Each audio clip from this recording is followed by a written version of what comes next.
Молох, Мелех, Молех. Переводится с иврита как «царь». Но по более древней устаревшей версии это название семитского божества демона, требующего человеческих жертвоприношений. По новым представлениям, название даже самого ритуала жертвоприношения. Поклонение Молоху отличалось принесением детей в жертву через сожжение. Считается, что это почитавшееся в Эрец-Исраэль, Ханаане, Финикии и Карфагене божество, которому приносились человеческие жертвы, особенно дети. Это божество отождествлялось с аммонитским Милком, божествами, в именах которых есть корень Мик, что переводится как «царь», который упоминается в Ветхом Завете, как правило, в связи, опять-таки, с жертвоприношением детей. Культ имел свои древние месопотамские корни.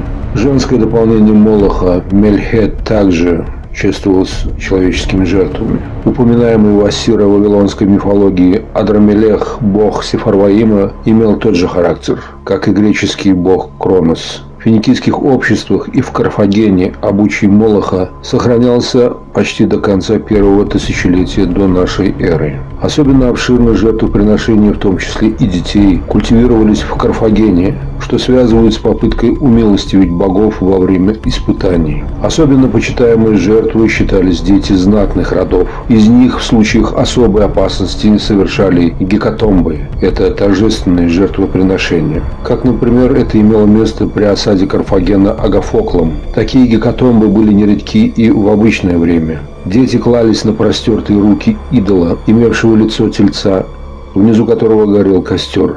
Вопли сгораемых детей заглушались плясками и звуками ритуальной музыки. Диодор Сицилийский рассказал, что жители Карфагена, видя, что их городу грозит опасность, после событий 310 года до нашей эры принесли в жертву Молоху сотни своих детей, чтобы предотвратить беду. Причину последней приписывали ярости демона Молоха, гневавшегося на карфагенян, которые перестали жертвовать ему своих первенцев, заменяя их покупаемыми, то есть чужими детьми. По сообщению Диодора, карфагеняне тогда принесли в жертву 200 детей из наиболее знатных семейств города, которым другие граждане добровольно добавили еще 300 детей. Сам алтарь, на котором сжигали этих детей, назывался Тофетом, то есть место горения. При раскопках карфагенского города Суса были найдены остатки такого Тофета площадью 4 квадратных километра. Вы можете представить себе масштабы тех жертвоприношений. По некоторым данным, только за год было сожжено 83 тысячи детей. У карфагенян культ Молоха сохранился до времени Тиберия. Именно поэтому, наверное, и стало потом знаменитым высказывание римского сенатора Марка Порция Катона-старшего «Делиндам эссем Картагинам», что переводится как «Карфаген должен быть разрушен». Этот факт зафиксирован в книге Плутарха «Жизнь Катона-старшего». Употребление этой фразы было связано с тем, что Рим во время пунических войн боролся с богатым финикийским городом Карфагеном за господство на Средиземном море. Несмотря на то, что в первых войнах римляне побеждали, Карфаген очень быстро восстанавливал свою мощь. В итоге, во время Третьей пунической войны, Карфаген был взят римлянами, разграблен, жители либо убиты, либо проданы в рабство. Сам город был разрушен, место, где он стоял, проклято и засыпано солью. Вот так слова Катона-старшего стали реальностью. По разным версиям, остатки той самой Карфагенской империи впоследствии рассеялись по земле, и племена древних ацтеков, прошу не путать с майя, также являются их прямыми потомками, которые до прихода Колумба также культивировали повсеместно обряды человеческих жертвоприношений. Мы привыкли смотреть на историю человечества как на какой-то пережиток, который в наш просвещенный 21 век, по мнению большинства, уж точно не актуален в человеческом социуме. Но я не случайно начал этот свой сюжет именно с истории древних империй. Это была лишь прелюдия к основной моей теме. В середине января 2021 года в столице Туркменистана были проведены отборочные соревнования по борьбе среди юношей, на которых первое место по праву завоевал подросток 14 лет Сулейман Турсунбаев. Сразу же после этих соревнований молодого чемпиона избивают до полусмерти. У мальчика были отбиты все внутренние органы. Поводом для столь жестокой расправы с ребенком послужил отказ Сулеймана проиграть эти соревнования другому участнику, который, как оказалось, является ближайшим родственником президента Туркменистана Бердымухамедова. Более того, как выяснилось позже, Сулейман Турсунбаев после этого избиения еще неделю держался за жизнь. Но власти Туркменистана, пытаясь скрыть данное преступление, запретили врачам столичной больницы оказывать ему какую-либо помощь, из-за чего 21 января тяжело больной ребенок в критическом состоянии фактически самостоятельно был вынужден вернуться к себе домой в другую область, преодолев почти 600 километров пути в более худшие условия лечения, где через несколько дней и скончался от травм, несовместимых с жизнью. Силовые структуры и государственные чиновники пытались всячески скрыть следы этого жестокого преступления, в том числе и через своих замаскированных под оппозицию пропагандистов за пределами республики, надеясь переложить всю ответственность на непричастных к этому преступлению людей или, в крайнем случае, что все удастся свести на бытовое насилие среди подростков. Но после нашего кропотливого и независимого расследования нам наконец удалось собрать неопровержимые данные о непосредственном участии в этом преступлении ближайших родственников из окружения семьи туркменского президента и его головорезов, поскольку травмы были нанесены весьма профессионально и взрослой рукой. Для начала давайте тогда начнем наше расследование с главного виновника этого преступления, которому противостоял в решающем поединке Сулейман Турсунбаев. Вот этого юношу зовут Исмаил Мухамедов. Как мы можем наблюдать, этот 15-летний теперь уже подросток, как и его наделенный властью родственник президент, обладает множеством якобы талантов по скачкам, стрельбе и езде на многочисленных транспортных средствах. И, естественно, как и президент Бердымухамедов, он не любит, когда кто-то становится более талантливым и успешным, чем он сам. Мы можем наблюдать сами, как в нищем, закрытом и феодальном Туркменистане мало у кого есть возможность жить вот так, на широкую ногу, да еще и путешествуя по самым дорогим курортам, когда вся страна заперта изнутри. Чем же заслужил такие привилегии именно этот подросток?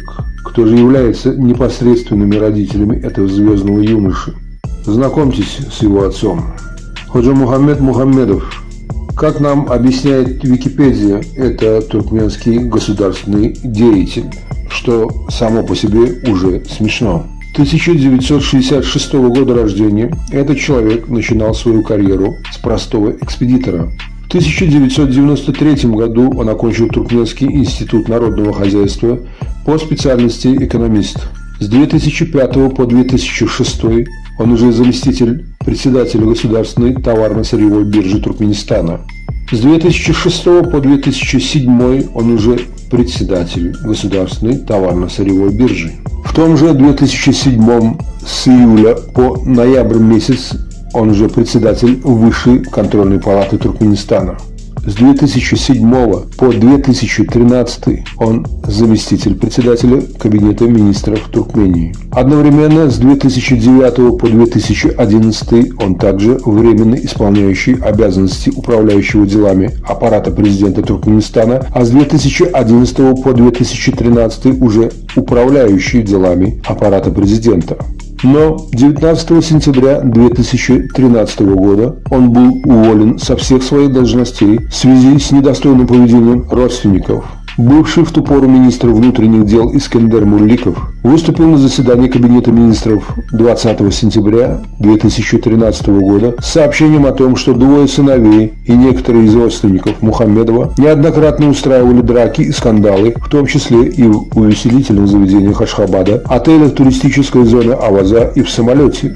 Но несмотря на эту опалу, Мухаммедову позже удается удачно пристроить свою дочь, отдав ее замуж за ближайших родственников из окружения семьи туркменского президента. Самое интересное в биографии этой семьи заключается в следующем. Как сообщили нам источники, хорошо знакомые с его прошлым, в свое время Мухаммедов был простым директором или, проще говоря, смотрителем одного из торговых рынков столицы, по которому он рассекал в шлепанцах и дутых трико. Столь стремительные карьерные метаморфозы данного персонажа связаны с тем, что старший брат Ходжи Мухаммеда по имени Танргули, как и он сам в свое время, весьма тесно сотрудничали с криминальными авторитетами Туркменистана, которые позже, благодаря предательству Танргули Мухаммедова были расстреляны по приказу бывшего президента Ниязова. То есть свои крысиные жизни они обменяли на чужие. На данный момент известно, что Ходжа Мухаммед Мухаммедов вместе с племянниками президента смогли прибрать к рукам почти все сферы бизнеса, торговли и природных богатств в стране. Также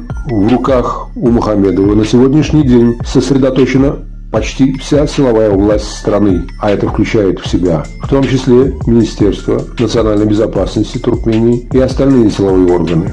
В отличие от настоящих бизнесменов, эта семейка не утруждает себя какими-либо законами или правилами, а просто тупо ворует национальное достояние республики и вывозит миллиарды за пределы страны. Более того, в самой республике многие из них прославились еще и тем, что безнаказанно и жестоко насилуют понравившихся им девушек и женщин, доводя их до самоубийства или просто убивая непокорных, а также тех родственников, кто решился заступиться за честь своих дочерей, сестер и жен. С таким же наслаждением эти нелюди расправляются с любыми несогласными или талантливыми людьми нашего государства. Благодаря усилиям криминального клана Бердымухамедовых и Мухаммедовых на сегодня народ Туркменистана дошел до своей крайней точки нищеты и бесправия на своей же собственной земле. Из-за отсутствия работы и элементарных демократических свобод более 55% туркмен сегодня вынуждены подрабатывать за рубежом, чтобы хоть как-то прокормить свои семьи. И при этом почти никто не имеет возможности въехать или выехать из республики, поскольку цена взятки за право выезда из страны колеблется от 10 до 20 тысяч долларов, что при зарплате $50 в месяц является для многих неподъемной. Сам президент Бердымухамедов также делает все, чтобы скрыть истинное положение дел в стране по коронавирусу, хотя по поступающим из Туркменистана сведениям, каждый день от пандемии умирают сотни людей. И хотя международные гуманитарные организации пытаются оказать всяческую помощь туркменской нации, но все благотворительные пожертвования уходят в карман семьи президента, поскольку сестра Бердымухамедова Гульнабад Давлетова является председателем общества Красного полумесяца страны. Более того, даже те, кому повезло получить вакцину от коронавируса, в один голос заявляют, что данная вакцина является неизвестного и сомнительного производства, которую испытывают на людях в полевых условиях, и от которой умирает не меньше людей, чем от самого коронавируса. По сути, на сегодня в Туркменистане имеет место необъявленный и скрытый геноцид туркменской нации, который постепенно и неуклонно ведет к истреблению туркменского народа. И если мировое сообщество будет и дальше закрывать глаза на данные факты, то в самое ближайшее время туркмены навсегда перестанут существовать как нация. Вот этот талантливый и достойный ребенок был гордостью и надеждой своего народа. И единственная его вина была в том, что он был лучшим и первым по праву от Бога. Исмаил, я уже обращался к тебе на туркменском, но сейчас хочу также обратиться к тебе и на русском языке, чтобы каждый понял смысл моего обращения к тебе. По факту получается, что вот этот вот пацан, не имеющий и 1/1000 твоих возможностей и привилегий, но имевший талант от Бога и дух настоящего воина, тем не менее просто пришел и сломал тебя на ковре, как кролика.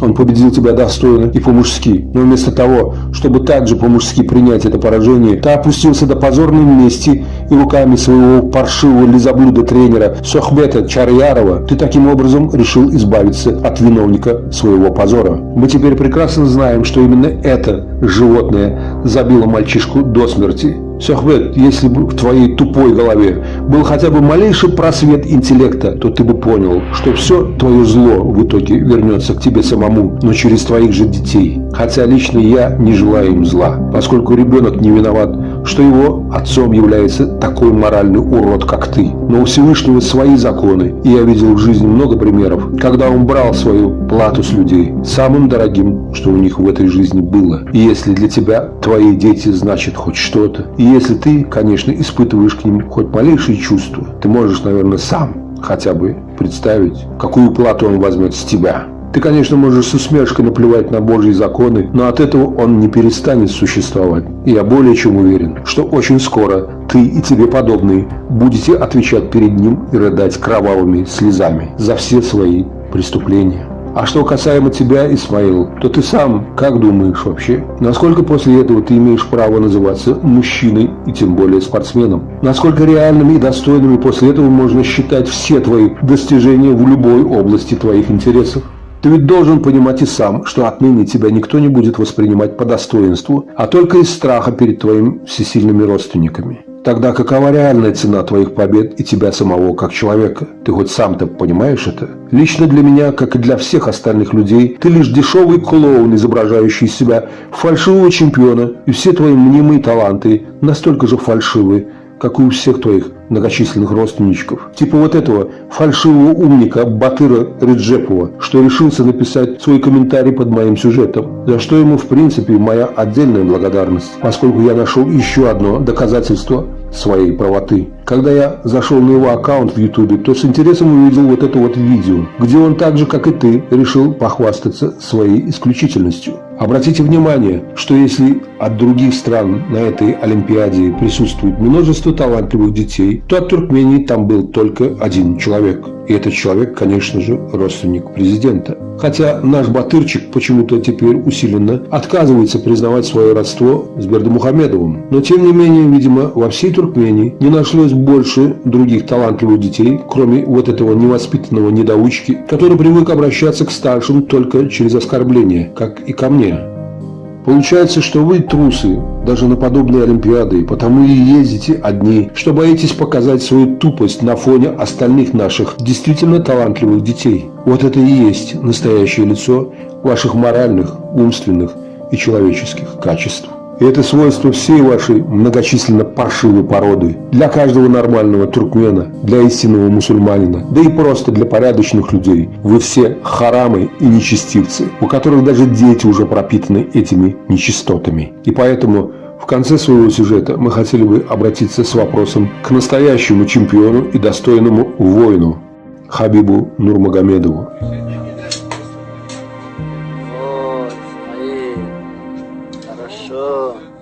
Мы знаем о твоей дружбе с этим семейством и близком знакомстве непосредственно с Исмаилом Мухамедовым и племянниками президента. Ассаламу алейкум, Кемаль. Как дела, брат? Как здоровье, как семья? Иншаллах, скоро приедем в Туркмению.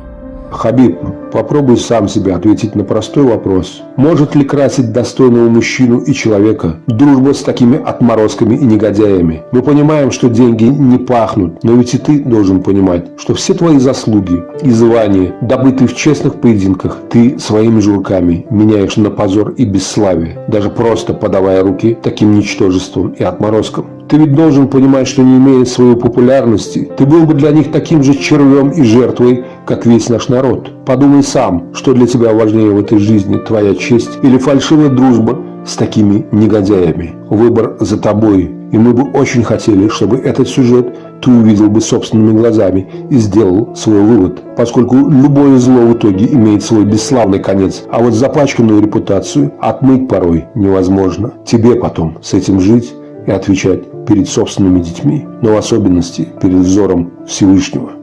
Как я и говорил в начале этого видео, я не случайно начал с империи Карфагена и цивилизации ацтеков. Несмотря на весь прогресс человечества, мы и сегодня, к сожалению, можем наблюдать отголоски того древнего атавизма и дикости человеческой натуры. Казалось бы, в наш просвещенный век технологий и невероятных открытий уже даже среди животных стали возможны ступени трансформации и роста разума и их мышления. Но вопреки всем законам природы и здравого смысла мы можем также наблюдать и регресс самого человека разумного обратно в первобытное состояние. Обратите внимание на их аккаунты и предпочтения в сети.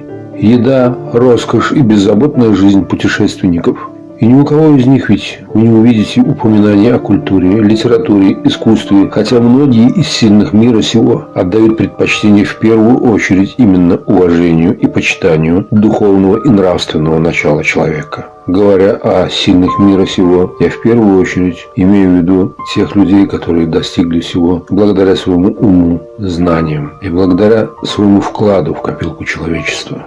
Как оказалось, быть человеком – задача трудная и одновременно невероятно простая, если крепко и правильно усвоить некоторые простые законы Вселенной. Например, что наличие денег не всегда означает наличие ума. Наличие власти никому не дает права на вседозволенность. Наличие армии подхалимов никак не означает наличие вашего достоинства и уж тем более уважения к вам. А что касаемо Туркменистана, то по факту на сегодня мы имеем несколько обширных, плодовитых племен неандертальцев с уровнем мышления инквизиции и образом жизни гопников или попросту грабителей в малиновых пиджаках. То есть налицо наличие нового подвида получеловека-полумонстра с таким же половинчато-животным мышлением, который теперь и размножаться начал себе подобными. Знаете, мне искренне жалко ваших детей. Вы думаете, что делаете для них добро, но на самом деле вы уже приготовили их к жертве на тафете. И я вижу, что многие из вас и сами этого пока не понимают. Мне реально искренне жаль ваших детей, хотя бы потому, что пока ведь они и сами не понимают, в какой соблазн и грех вы их всех уже ввергли, еще не окрепших и даже еще не родившихся в том числе. Мне искренне жалко и детей тех, кто сейчас за определенную плату или другие шкурные выгоды защищает власть имущих и также топчет свой народ. Я ведь не случайно упомянул имя Молоха. Независимо от того, во что вы верите или не верите вообще, никто из вас не сможет отрицать наличие во Вселенной какой-то другой, неизвестной нам силы. Стало быть, признавая подобное, мы должны отдавать себе отчет, что любая сила должна действовать по определенным законам Вселенной с соблюдением соответствующего равновесия этих сил. Вы ведь помните законы физики? Если где-то убыло, то где-то обязательно прибудет. И этот процесс никогда не будет стабильным, пока тот, кто нарушил это равновесие, либо его сам не восстановит, либо сам же от него не пострадает. И если оглянуться в историю, то мы прекрасно все поймем, что этот механизм всегда работал исправно и без сбоев. И многие судьбы потомков большинства полоумных диктаторов и преступников тому также очень хорошее подтверждение. И что-то мне подсказывает, что в очень скором времени и вам, как в Карфагене, придется платить по счетам демону Молоху. И в этот раз чужими жизнями откупиться уже не получится. И жизнь, и судьба Сулеймана Турсунбаева, и те самые 28 детских жизней, которые их в феврале 2014 года в Марынском вилаяте во время чествования президента Бердымухамедова насмерть задавила его же собственная охрана. Они также ждут своих ответчиков и справедливого наказания для преступников. Себя-то многие из вас уже спасти не могут, но если ваши же дети для вас хоть что-то значат, то подумайте об их будущем. Не думайте, что они будут удачнее предыдущих, таких как потомки Каддафи, Саддама Хусейна, Гитлера, Сталина, Брежнева, Чаушеску и других. Но в эту кассу каждый из нас будет платить по общему тарифу. И никому из вас не под силу это изменить. Всевышний не берет взяток и не подвержен соблазнам, как мы. Когда же вы это поймете? На могилах или искалеченных судьбах ваших же собственных детей? Поэтому мы обращаемся к каждому жителю планеты Земля, кто живет и руководствуется нравственными, божьими и общечеловеческими принципами. Кто узнал этих молодых людей в этом видеосюжете, внимательнее всмотритесь в эти лица. Запомните, каждый из них – это плоть и кровь той диктатуры, которая убивает наш народ и наше будущее поколение, наших детей. Пожимая им руки, вы прикасаетесь ко всему грязному и нечестивому, что смог когда-то придумать дьявол. Прикасаясь к ним, вы сами становитесь частью этого греха и той грязи, что сидит в них уже с рождения. Поэтому мы призываем всех, давайте сообща устроим им бойкот, чтобы никому из них не было покоя среди нормальных людей. Публикуйте их снимки для общества, покажите их лица другим и проявите им свое презрение. Это лишь самое малое, чем вы можете помочь нашему многострадальному народу. И что мы все можем сотворить сообща ради самих же себя и ради нашего же будущего. И этому есть простое решение. На сегодня любая сила опирается лишь на деньги, и без них любая сила ограничена в своей жизнедеятельности. И чтобы эту силу заставить подчиниться общепринятым правилам, достаточно просто отключить их на время от этой общей системы финансовой деятельности. Посмотрите сами, как простой гражданин своего государства может заставить подчиниться взорвавшихся отпрысков диктаторов.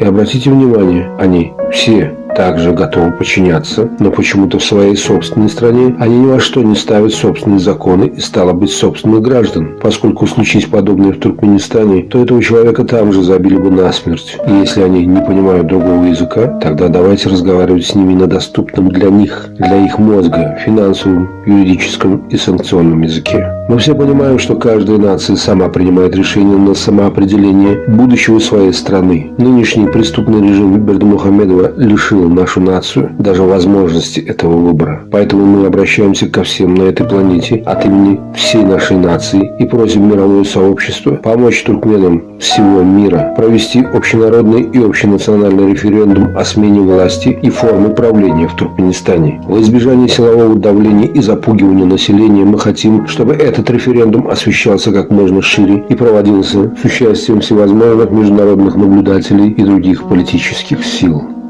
Мы хотим равноправия, мы хотим справедливости и мы хотим будущего для наших детей. Помогите нашей нации избежать истребления.